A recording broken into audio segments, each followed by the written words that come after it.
Si vous aimez la nature, les grands espaces, mais surtout les sensations fortes, c'est à La Rochelle que vous devriez aller cette semaine. C'est le Festival international du livre et du film d'aventure. Nous retrouvons à La Rochelle le patron du festival, Stéphane Frémont. Bonjour. Y a-t-il eu, Monsieur Frémont, Bonjour. autant de productions de films cette année? Autrement dit, est-ce que l'aventure est Covid compatible? Ah, c'est une bonne question. Il y a eu moins de production de films cette année. Ça a été une de nos difficultés à la fin de l'été, de boucler une grille. Néanmoins, nous avons finalement bouclé une belle grille de programmation. Euh, mais l'aventure est Covid compatible en ce sens que l'aventure, c'est une parenthèse, c'est une fenêtre et que par les temps qui courent, les gens en ont besoin et ils nous le prouvent en venant très nombreux, en revenant très nombreux au Festival du film d'aventure de La Rochelle. Et est-ce que les réalisateurs vous ont fait part de leurs difficultés à tourner des films? On sait que pour montrer l'aventure, il faut parfois se déplacer un petit peu à l'étranger. Oui, clairement, on a eu, alors on l'a ressenti puisque de toute façon on a reçu peu de films, enfin moins de films au début de l'année 2021.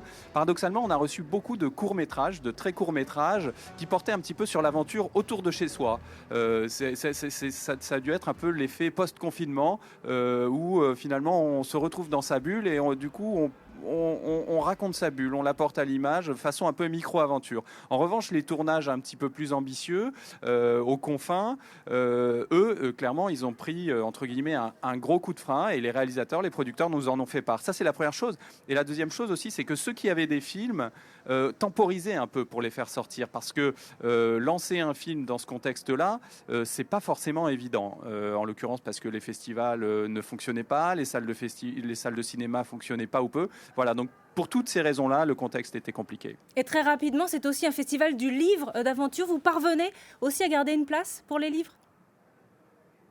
Alors, non seulement on a gardé, mais surtout on a redonné totalement sa place au livre, puisqu'en 2020, on avait basculé en dernière minute sur une édition 100% en ligne qui avait fait la part belle au film. C'était plus compliqué de faire valoir le livre. Le livre, cette année, au FIFAV, il a une place équivalente à celle qu'il avait en 2019. On y trouve des récits, des romans, de la littérature jeunesse. On y rencontre des auteurs en dédicace. Merci. On y participe à des rencontres avec des auteurs qui échangent autour de la jeunesse de leurs ouvrages. Merci beaucoup Stéphane Frémont. Je précise que le Festival du film et du livre d'aventure est en ligne et en présentiel comme on dit. Toutes les informations sont sur votre site internet.